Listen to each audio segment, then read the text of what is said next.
Бүгінде жер ортасы жастан асып барам.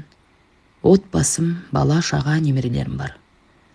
Өз мамандығым бойынша сүйікті ісіммен айналсам. Зәулім үй, астымда көлік. Бұрын кім едім, қазір кіммін дегендей. Осы күнге дейін жеткізген Аллаға сансыз шүкір деймін. Бірақ өткен күндерден қалған естеліктер еске түскен кездерде жанымды ауыртып қиналамын. Уақыт емші дейді ғой. Дегенмен жанындағы жара жазылғанымен орнында тыртық қалады екен. Ешкімге тіс жармаған, іште бүккен, ащы сырларым есіме түссе, іште қатты күйзелемін. Мұны кімге айта аламын? Айтуға да аузым бармайды. Осы іштегімді сыртқа шығармасам, жүрегім ауырып, жаным қинала беретін сияқты. Сондықтан осы жолды таңдап, жазушы қызға өзім хабарласып, жан адамға айта алмаған сырларымды ақтарып, жеңілдеп қалармын деген оймен сіздермен бөліскелі отырмын. Мейлі мені сынап нерсіздер, сөгерсіздер, бәлкім түсініп жаныма демеу берерсіздер. Не болса да осы ішке бүккен жан сырымды қағаз бетіне түсіртіп, оқырманға, тыңдармандарға ұсынуды жөн көрдім.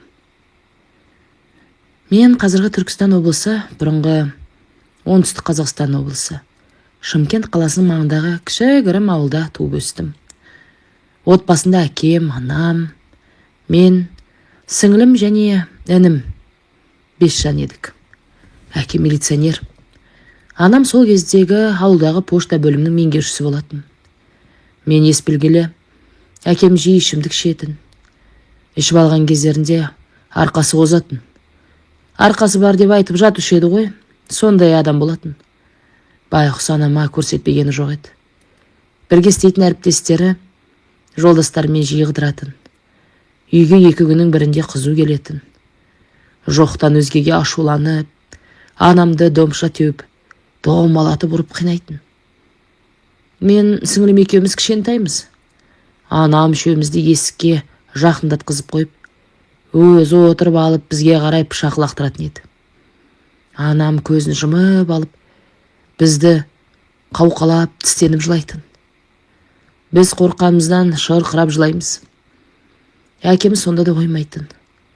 Пышақты тигізбей қадаймын деп ойлайды ма, әйтеуір өз-өзіне сенімді болатын. Пышақ суылдап бас жағымызға, жанымызға қадалып жататын. Кейде әкемнен сытылып қашып кететінбіз. Анам сіңілімді көтеріп алып, үйіміз ауылдың шет жағында орналасқан болатын. Сай жақты жағалап қашатынбыз. Сол сай жақта ауылдағы балабақшаның меңгерушісі болып істейтін Нағима апайдың үйіне барып тығылатын едік. Одан қалса көшенің бас жағында жалғыз тұратын ауылдас апаның үйіне барып тығылатынбыз, қонатынбыз. Біздің жағдайымызды ауылдағылардың барлығы білетін. Кейін әкем ұйықтады-ау дегенде, болмаса ертесінде үйге бірақ қайтатынбыз. Анамның бетінде, мұрнында сол кездерде әкем салған тыртықтар бар. 1-2 рет әкемнің мұндай қорлығына шыдай алмай, нағаш апамыздың үйіне кетіп те қалдық. Анам ажыраспақта болды.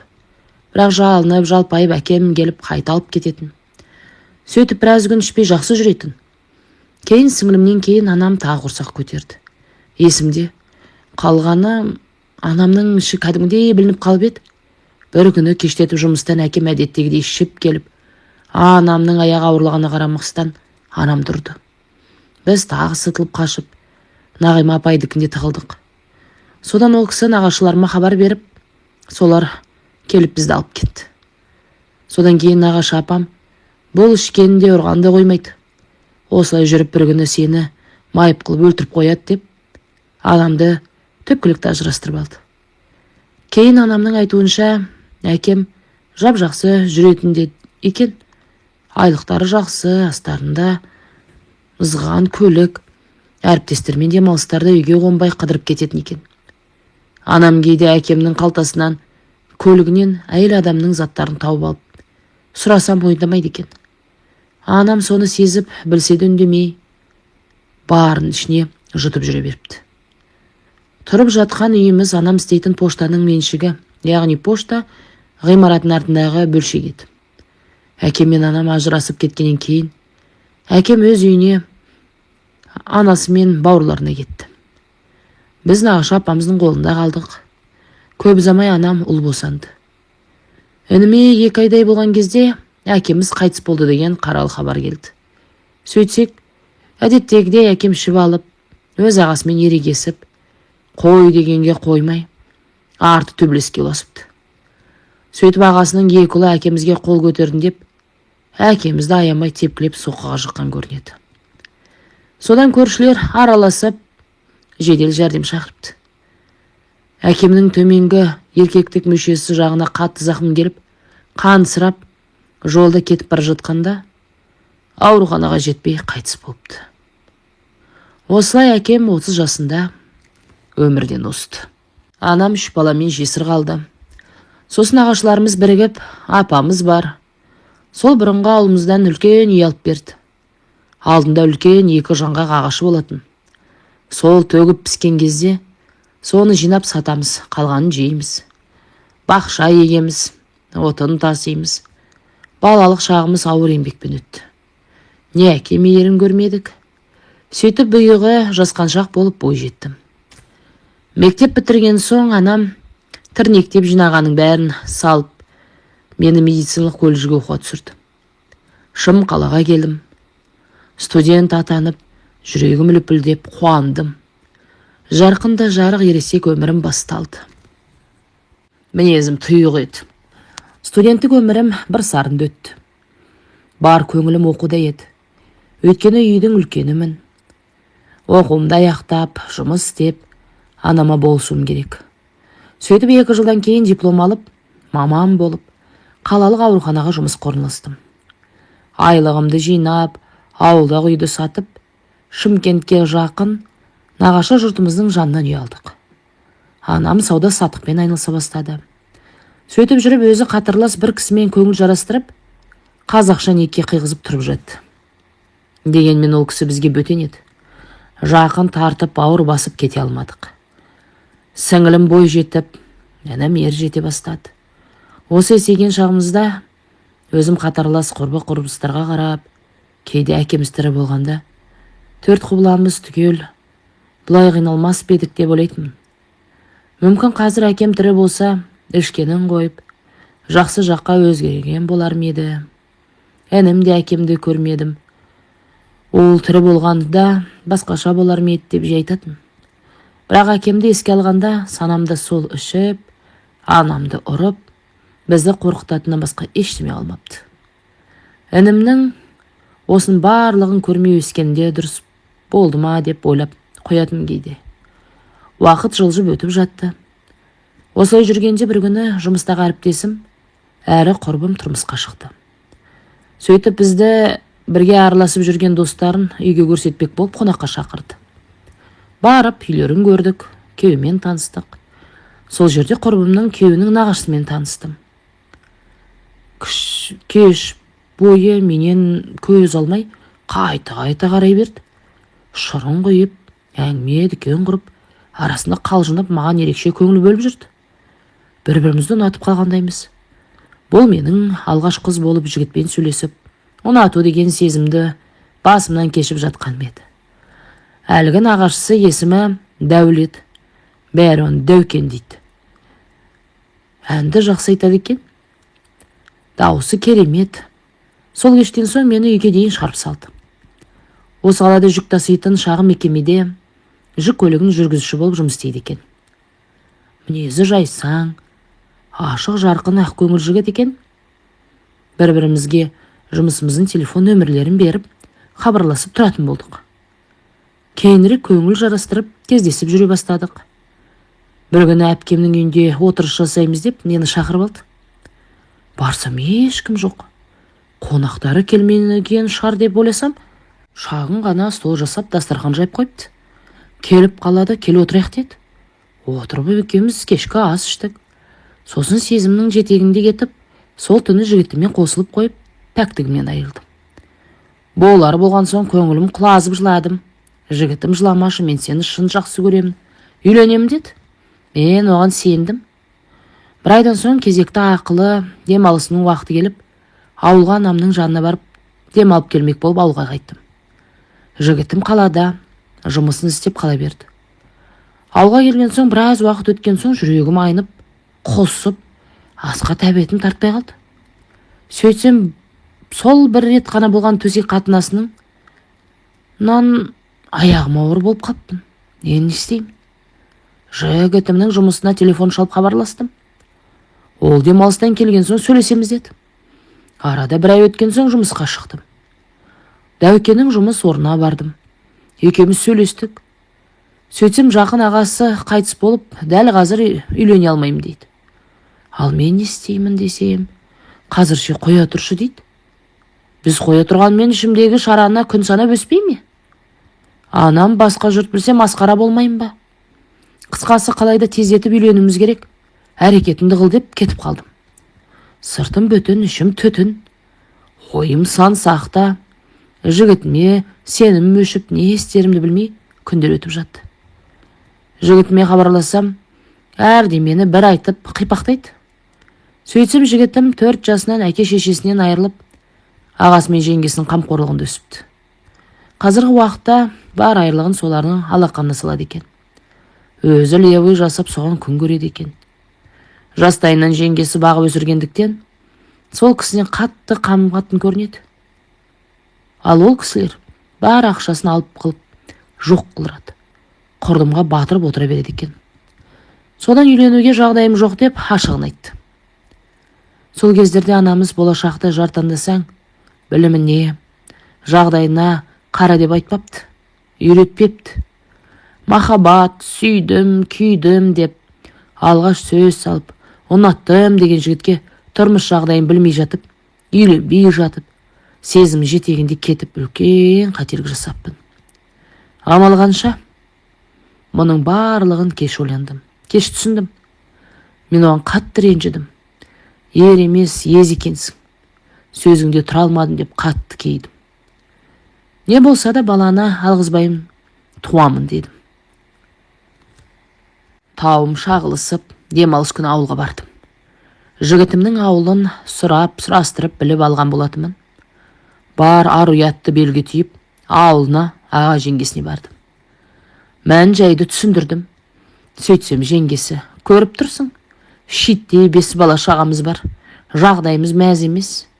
Дәл қазір Дәукенді үйлендіре қоятындай жағдайымыз жоқ деді. Шынымен ол кезде кеңес одағы дырап, Қазақстан егемендігі алып, ел жағдайын қиын, тұрақсыз уақыт болатын ол кезде. Тағы тауым шағылып, көңілім құлазып үйге қайттым. Ертесіне менің барғанымды естіген ау жігітім хабарласты. Жақында үйленемін, әрекетімді жасап жатырмын. 2 қой алдым бүгін. Бірін өлтіреге, бірін беташарға соямын. Кешке үйіңе келейін, анаңмен танысайын дейді. Қуанып кеттім. Кешке келіп анаммен танысып, үйленгісі келетінін айтып, алдынан өтті. Менің қуанышымда шек жоқ, көңілім орнына түсті. Қалаға қайтып жұмысымды істеп жүре бердім. Жігітімді көріп тұрамын. Ол шамалы қаражат жинап алайын деп үйленуге дайындалып жүр. Осылай жүргенде аяғым ауырлағанына 5 ай болып қалды. Кезекті демалыс күні ауылға барғанымда, анам кешке моншаға барып келек деді. Мен бармайым десем де, қоймай ертіп барды. Амалым жоқ, бардым. Ішке кіріп шешінген соң, ішімді көріп анамның аузы аңқиып қалды. Өзім арық болғандықтан кең шалбар, көйлек киіп жүретмін. Ішімде қатты үлкен емес еді, білінбейді. Содан жуынбастан жанымды шығарып ұрысып үйге алып келді. Өгей әкемізге айтып, екеуі ақылдасып, ертесінде мені көлікке отырғызып алып, көрші ауылға жігітімнің үйіне бардық. Үйлер кішкентай арықтың арғы бетінде еді. Көлікті сол арықтың бергі бетіне тастап, көпірден өтіп, жігітімнің үйіне жаяу бардық. Арықтың бойында мал жайып жүрген, көшеде отырған біраз адамды көрді бізді. Сөйтіп адамдар аға жеңгесімен сөйлесіп, балдарын қолмен істегенді моймен көтерсін деп, мені сол үйге тастап кете барды. Ол кісілер үндеместен жігітімді шақыртып, бәрі сөйлесіп, өлтірісіне деп, жігітім алып қойған бір қойды адамдардың көлігіне салып беріп шығарып салды. Сөйтіп мен осылай тұрмысқа шықтым. Анам өз қолымен апарып тастады. Сөйтіп анамдар кеткен соң жігітім жақ ертесінде беташар жасауға дайындық жасады. Мен отырмын жылап сықтап қарбет болып. Жігітім анамның алдынан өтіп еді ғой. Сәл шыда салып кетер еді. Бұлай әкеліп тастағанша аяғым ауыр болса да, жігітімнің өзі алып келген дұрыс еді деймін. Сонымен отбасылық өмірім басталды. Абысыным барғаннан жақтырмады. Бірде мұмысы шешең өзі әкеліп тастаған сені. Ішің шермейіп өзің келгенсің деп бетіме баса беретін еді. Күйеуім оған қарап ештеңе дей алмайды. Жастайынан осы кісінің тәрбиесінде болды. Бағып қағып өсірді. Бірақ күйеуіме деген ешқандай жанашыр сезім болған емес. Күйеуім ол кісіні шешесіндей көретін еді. Ол кісіден еменетін. Әйтеуір обалы не керек, күйеуім мінезі жұмсақ, жайлет. Анда-санда ішетін. Бірақ ішсе де мазаламайтын, жатып ұйықтап қалатын. Монысына шүкір дейтінмін. Әкем секілді болса қайтер едім. Сөйтіп қалаға қатынау қиындау болған соң, ауылға кішкентай медициналық бөлімшеге ауысып, жұмысымды жалғастырдым. Сол үйдің қағидасына сай абысыным, күйеуім екеуміздің бар айлығымызды алып отыратын. Қыс түсіп, күн суытты, мен әлі туфлимен жүрмін. Күйеуімнің үстінде жұқа күздік күртеше. Содан мен келесі айлығыма базарға барып, өзіме етік, күйеуіме қыстық куртка сатып алдым. Мұныма абысым қатты ашуланды. Бар тапқандарыңа киініп алып, не ішіп жейсіңдер, енді арам тамақ болайын дедіңдер ме деп. Мен аяқ киім куртка керек, қыс мезгілі тоңып жүрміз десем, сенің тілін шайын депті ғой деп, неше тілін айтып, қақаған қыста үйден қуып шықты. Күйеуімде шыдамның шегіне жетті ме, кеттік қалаға. Өлмейміз. Аяқ астынан жиналып қалаға кетікте қалдық. Күйеуім бұрынғы жұмысына барып келіп істеп жүрген. Қалада 2 қабатты үйдің астыңғы қабатын жалға алдық. Мен декреттік демалысқа шықтым. Көп ұзамай қыз босандым. Күйеуімнің қуанышында шек жоқ еді. Өте балажанды еді. 40-мнан шыққан соң достарын шақырды. Қызды болған тойлады. Сол күні жап-жақсы ішті. Таң қылаң бере, барлығы тарқады. Қонақтар кеткен соң қызым жылап жатыр екен. Жаныма келіп қызымды емізіп отырғам. Күйеуім келіп қарады да мені жуынатын бөлмеге барып келейін деді. Мен жақсы деп отыра бердім. Бірақ жуынатын бөлменің есігі ашылып жабылғанда шиқылдайтын. Алайда ешқандай дыбыс естілмеді. Барып қарайыншы деп ойладым. Шығып қарасам онда жоқ. Сыртқа шығып кетмекен деп сыртқа шықсам, 2-ші қабатқа көтерілетін темір баспалдақта күйеуім қырылда басылып тұр. Зәре құтым қалмады. Жүгіріп үйге кіріп пышақ алып, шығып, бастан бәйтір көтеріліп жіпті кесіп жібердім. Күйеуім сылқ етіп жерге құлай кетті. Үйге сүйреп кіргізейін десем әлім жетпейді. Сөйтіп көрші үйде тұратын ауылда үлкен кісі бар еді. Сол кісіге жан ұшыра жүгіріп барып мән-жайды айтып, үйге ертіп келдім. Көршіміз кешегі тойлағандары жаман еді, қайта-қайта магазинге жүріп, ара қалып, соңы тыныш тарқаса деп едім деп, келе сала дәукенді екеулеп демеп үйге кіргіздік. Кәдімгі ақ пресс жіпке асылыпты. Жіп кішкене мойынның терісін қиып кетіпті. Күйеуім жөтеліп, қырылдап, өз-өзіне келе бастады. Анам мен үйге әкем келді. Қорыққаннан оларға хабар берген болатмын. Сөйтіп әлгі көрші аға күйеуімді қазақша оқып жіпті жағып жіберді. Күйеуім бір ажалдан қалды. Кейін неге бұлай істедің десем, өзі де білмейді неге екен. Сөйтіп бұл жайлы ешкімге тіс жармадық. Жабулы қазан, жабулы күйінде қалды. Күйеуіммен болған жағдайдан соң жұмыста қысқарту болып, дәукен жұмыссыз қалды. Сөйтіп елге қайтамыз, ауылға барып тұрамыз деп қайта ауылға көштік. Бірақ аға жеңгесіне бармай ауылдан бір емші кісінің үйінің алдындағы 2 бөлмелі времянкасын жалға алып тұра бастадық. Мен декреттік демалыстамын. Күйеуім көрінген жұмысты істеп жүрді. Ауылда жұмыссыздар көп, қатарластарымен жиі ішетін болды. Далбаласап кей күндері маған кет дейтін. Бірде аш, бірде тоқпыз. Осылай жүргенде екіншіме аяғым ауырлады. Бір күні сыртқа шықсам, қызымды тосатын горшогында бір шүберек байлаулы тұр. Бұл не тағы деп ойлап тастадым. Қайта айналып тағы қарасам, әлгі шүберек тағы байланып тұр. Сосын алып тастап терезеден горшокты аңдыдым. Сөйтсем әлгі шүберекті сол үйдегі емшінің әйелі екен байлап қоятын. Ауылдағылардан естіген болатынмын. Бұл кісінің әйелі сондай ырымшыл екен. Бір қолы істемейтін еді. Салбырап жүретін. Естуімше бір күні емші ата басқа ауылға кісі емдеуге 2-3 күнге кеткенде, үйге емделуге келген кісілерді мен емдей берем деп, емші атаның қамшысын ұрып емдепті. Содан кейін сол қамшы ұстаған қолы істемей қалған көрінеді. Қамшы өте киелі екен. Емшіден басқа кім көрінгенге ұстауға болмайды екен. Сөйтіп әлгі шүберекті ұстап апаға барып, неге бұл шүберекті менің қызымның горшогына байлап қоя бересіз десем, ол кісі менімен айғайласып, ұрысып мойындамады.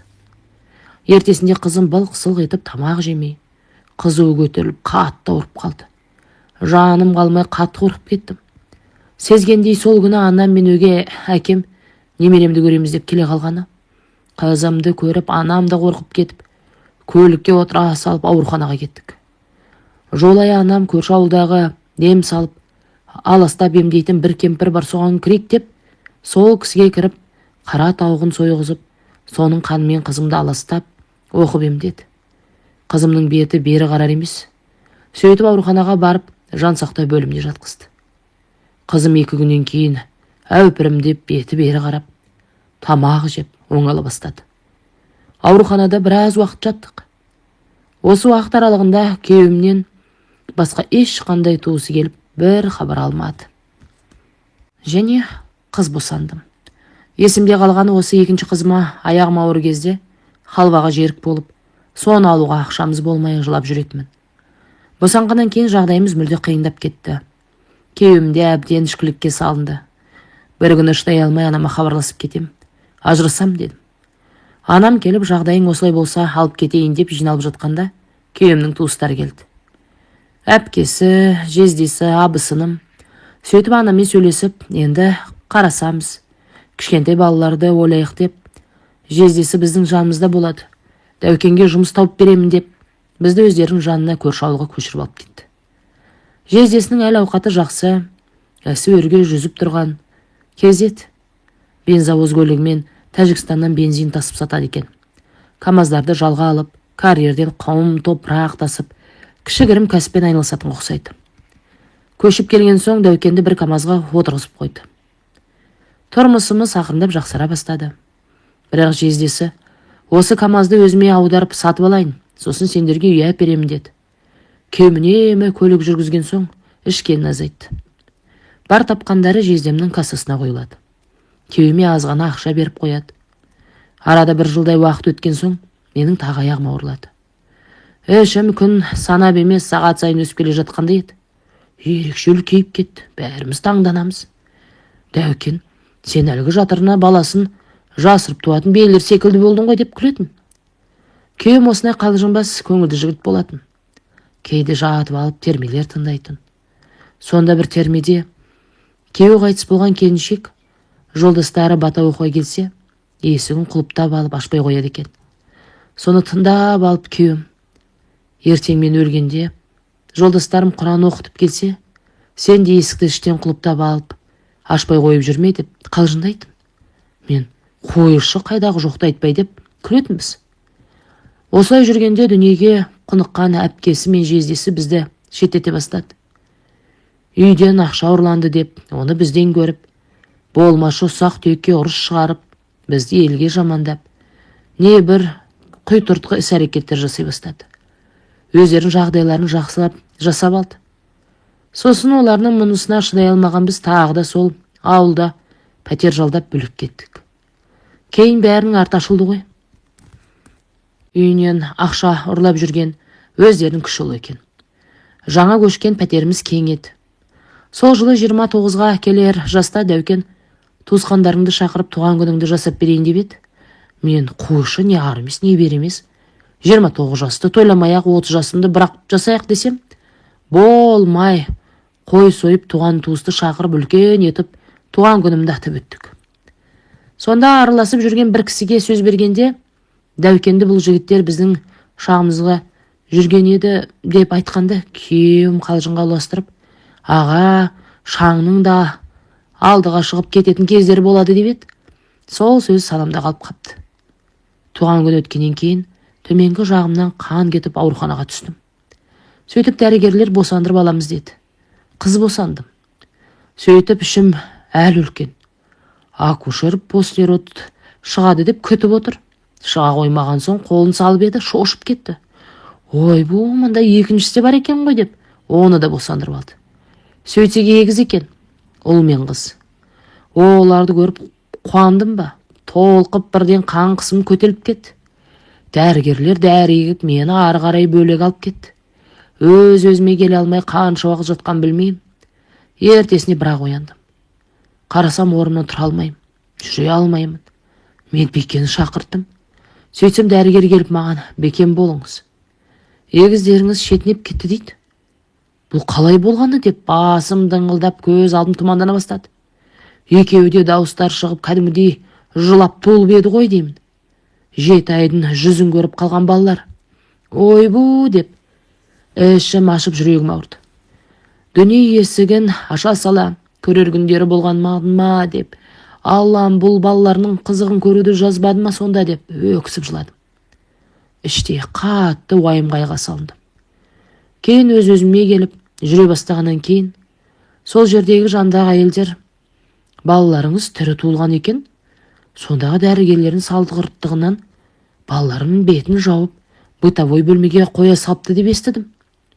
Өзім де жуас едім ғой, жұлынып тұрған жоқпын. Оны даулап айғай шу шығармаппын. Не қайын жұртымнан ешкім келіп араласпады.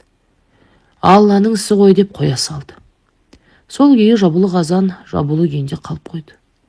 Кейін ауруханадан шығып үйге келген соң азан шақырып балаларға сағындық, сағыныш деп ат қойып, жер қойнына тапсырар алдында.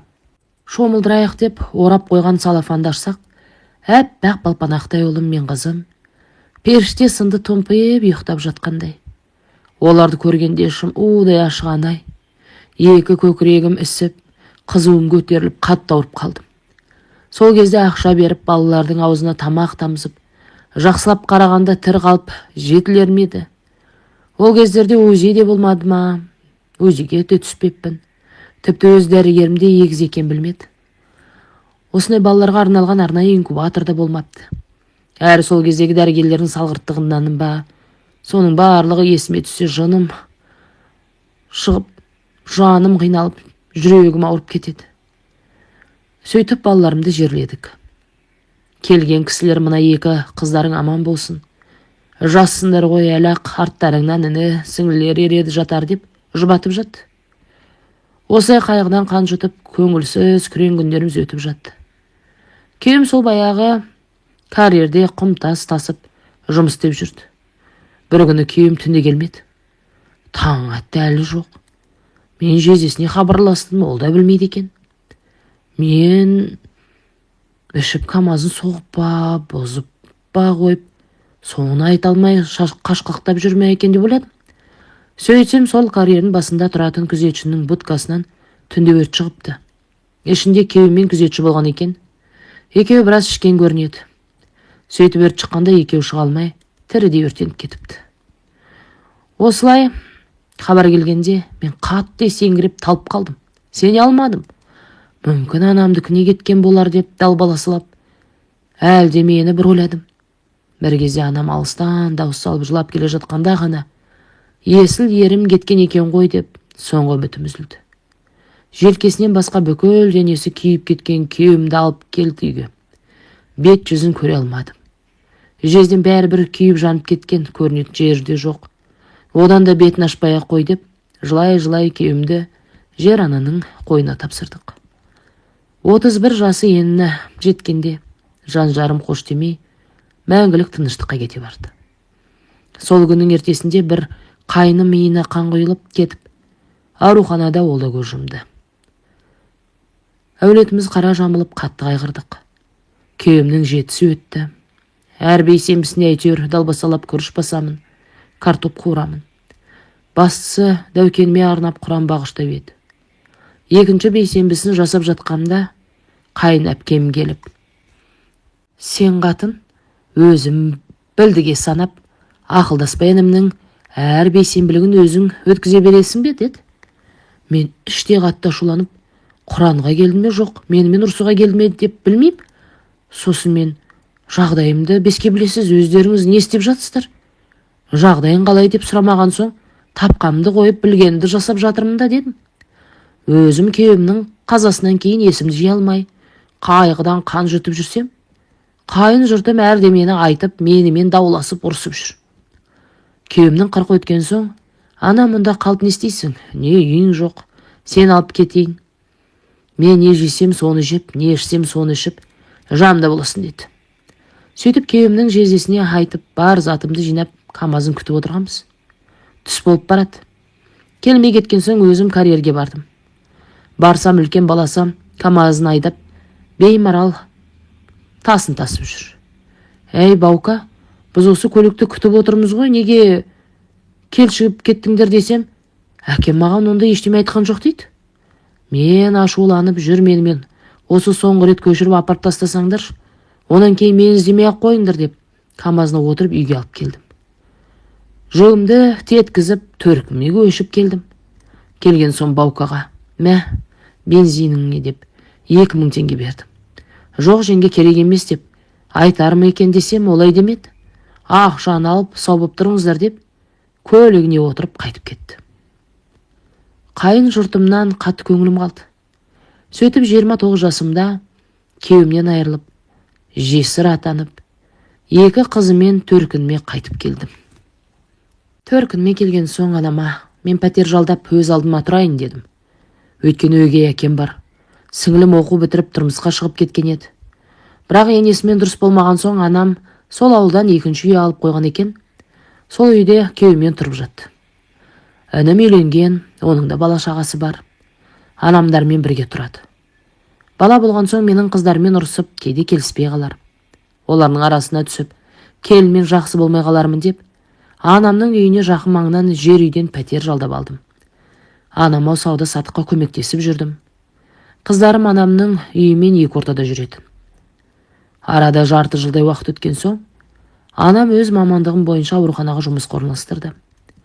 Сөйтіп жүргенде сіңілім сол тұрып жатқан анамның 2-ші үйін жасырын сатпақ болып, алдын ала әжептәуір төлемақы алып, күйеуімен Таразға көшіп кетіпті.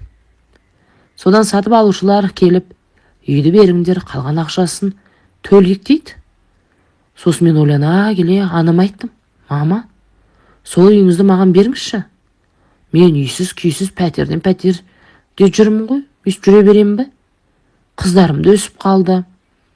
Бір жерде өз үйім болып тұрақтап тұрайын дедім. Анам жарты ақшасын тауып берді. Ал мен сол кезде балаларыма асыраушысы жоқ деген жәрдемақыға құжат тапсырып қойып едім. Сол ақшам жиналып түскен екен, айлығым бар. Соның барлығын қосып, үйді сатып алушылардың ақшасын қайтарып берікте, анам ол үйді маған дарственный қылып жазып берді. Сөйтіп үйлі болып қыздарымен көшіп алдым.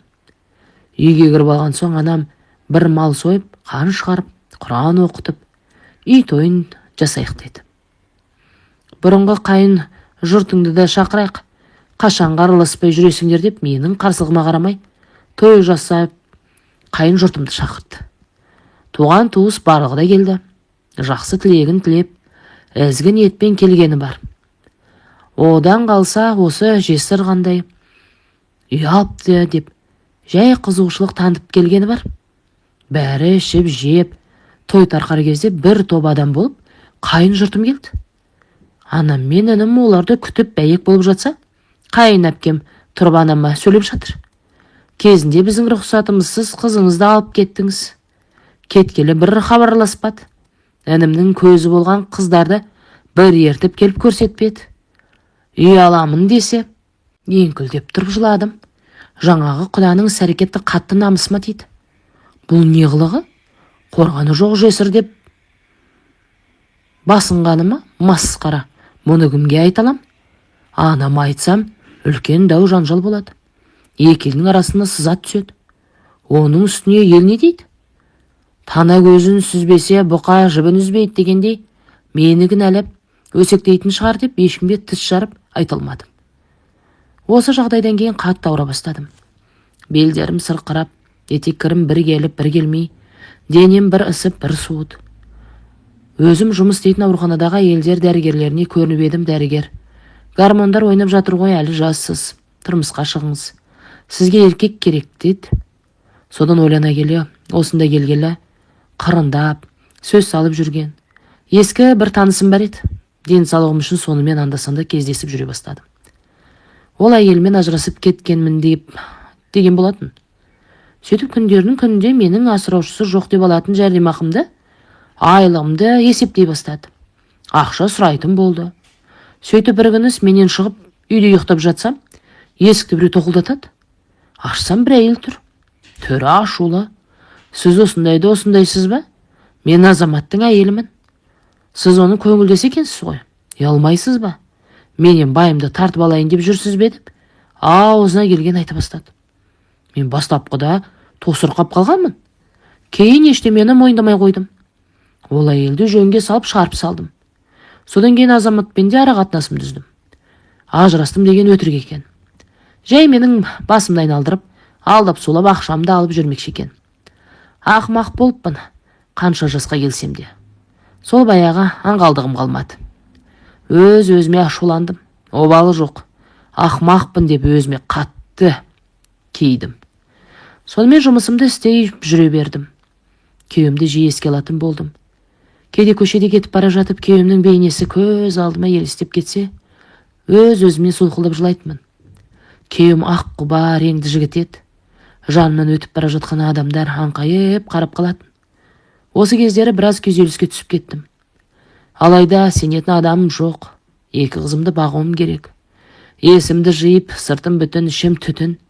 Мәнсіз, мағынасыз күндерім өтіп жатты. Бір күні түннің бір уақытысында есікті біреу тоқылдатқанынан оянып кеттім. Ақырын барып, күн бұл десем, есіктің сыртынан мен ғой әпке деп атын атады. Сөйтсем, құда балам екен, келінім ағасы. Мен есікті ашып: мына жүрісің жай ма? Түнделетіп не істеп жүрсің десем, құда балам: осы маңда жолдастарымен отырып едік, ауылға қайтқанға кеш болып кетті, қарындасыма барайын десем, құдағидан ұялдым, аздап ішіп едік, сіздікінде қонып кетейінші деген соң, құда бала ғой, жарайды деп ішке кіргіздім. Жатын бөлмеде қыздарым ұйықтап жатқан. Қонақ бөлмеге төсек салып беріп, шығайын деп жатқанымда қолымнан шап беріп ұстай қалды. Сөйтіп төсекке алып ұрып үстіме шығып алды. Оның тосын әрекетінен қапелемде шошып кеттім. Одан мұндайды мүлде күтпеп едім. Құшағынан сыртылып шығайын десем, ең кезерде жігіт емес пе? Менен 3-4 жас қана кіші. Әлім келмей қалдыр. Дауысымды шығарайын десем, қыздарым оянып кетіп, шошып қалама деймін. Әй, мұның не деп, барынша тістеніп, қарсыласып бақтым. Бірақ оған әлім келмеді. Ақыры ол дегеніне жетті. Мені зорлап қосылды. Сонымен болар болған соң, ашу заға булығып оңбаған болды ма? Арам ойың іске асты ма? Енді жоғалт көзіңді дедім. Ол: әпше, кешірші деп, істеген ісіне өкінгендей кейіп танытып жатыр еді. Мен қатты ашуым: жоғал, ендігі көзіме көрініші болма деп үйден қуып шықтым. Есікті құлыптап отырып қалып, еңіреп жыладым. Бөтен емес мыналардың қорлығы-ай, жалғыз жесірді басынғанмай өлгім келді. Өз-өзіме қол жұмсағым келді. Ашу-ызамен ойым сан-саққа кетті. Қатты қорландым. Сол кездегі жеркенішті сезімдерімді сөзбен айтып жеткізе алмаймын. Бір кезде кіші қызым мама деп жылап тұрып кетті. Мені іздеп жатыр екен. Қасына жүгіріп бардым. Шошып оянып кетіпті. Қызымды құшақтап алып егіліп жыладым. Мен өлсем бұлардың күні не болмақ? Тұл жетім болып біреуге жәутейін деп қалмай ма? Қалайша бұларды қиып тастап кетпекпін деп өлемін деген ойымнан өзім шошыдым. Өз-өзімді қолға алдым. Ертесінде анама айтып, жандарын шығартайын ба деп ойладым.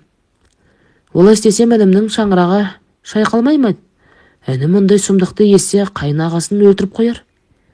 Ажырасып кетіп балалар қиналар деп өз-өзімді әрең тоқтаттым. Бұлай жүргенше шал болса да тұрмысқа шығып кетейін. Әйтеуір қасымда бір қорған болатын еркегім болса болды деп ойландым. Сөйтіп құда баланың масқара тірлігі жайлы ешкімге тіс жармадым. Сыртым бөтен, ішім түтін. Жан дүниемді күйік шалып жүргемде, бір күні жақын құрбым: сені бір кісімен таныстырайын ба? Жассың ғой, қашанға бұлай жүре бермексің деп, менің ойымның үстінен түскендей болды. Таныстырғысы келген кісінің 3 баласы бар екен. Бірақ әйелмен ажырасып кеткеніне біраз болған екен. Мезі салмақты, жұмысы бар дейді.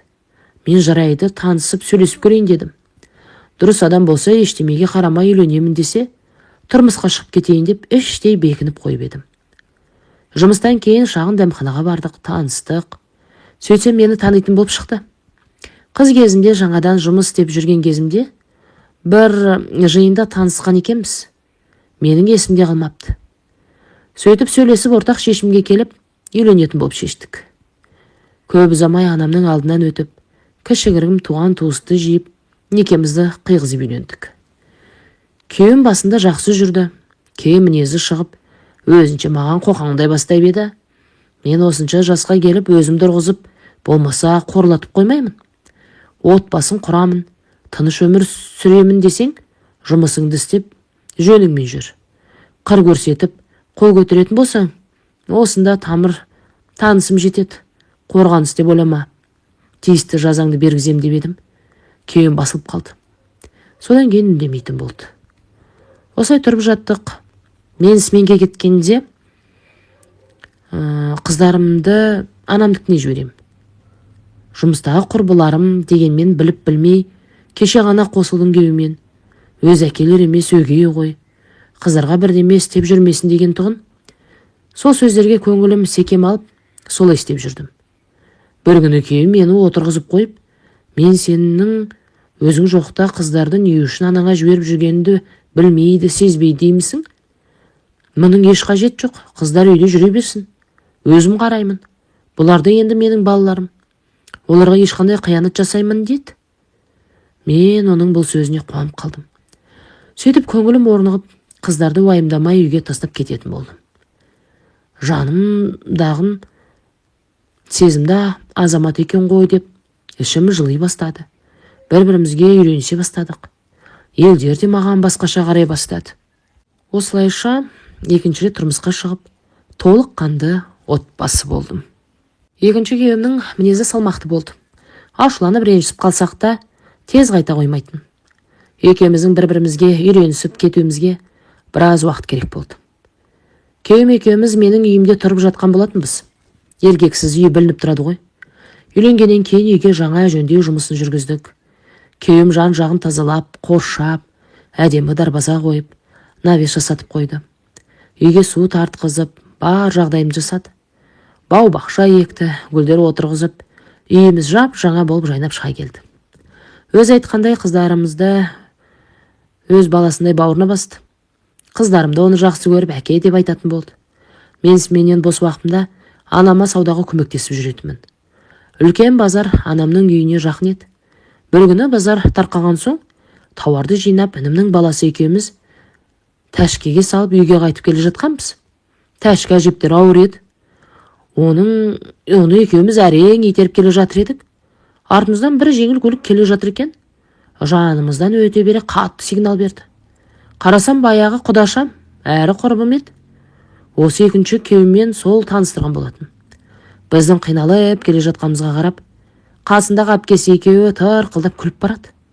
Інімнің баласы: әпше, аналар саусағын шошайтып бізге қарап күліп бара жатыр ғой, дейді.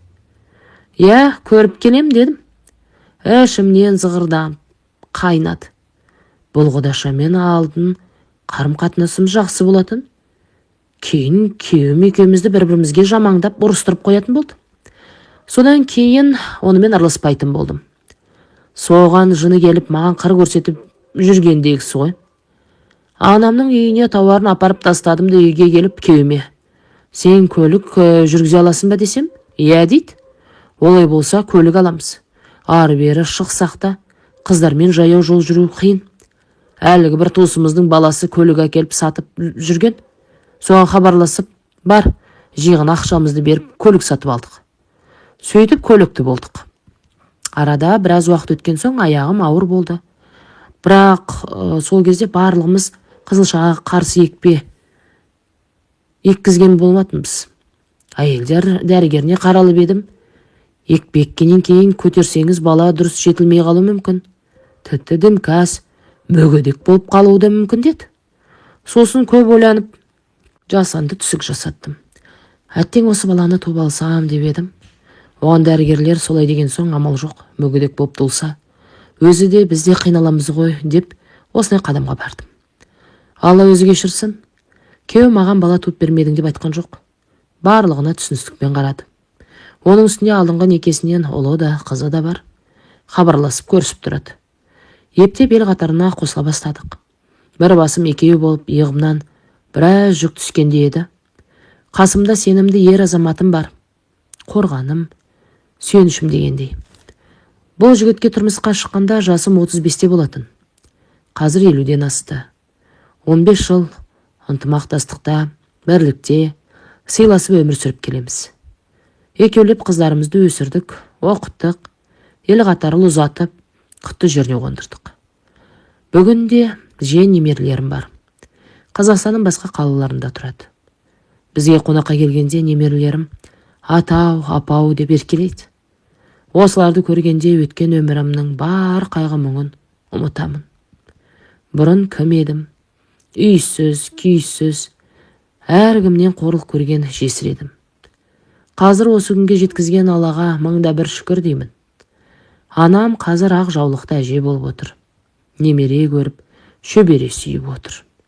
Інімнің қолында. Денсаулығы жақсы, бақ-қуат. Басына қанша қиыншылық өтсе де, бізді өсіріп, оқытып, шоқытып, қарап, осы күнге жеткізді. Анасы бар адамдар ешқашан қартаймайды дегендей, аналарымыз аман болсыншы. Әңгіменің соңы. Әңгіме ұнаған болса лайк басып, пікір қалдыра кетсеңіздер,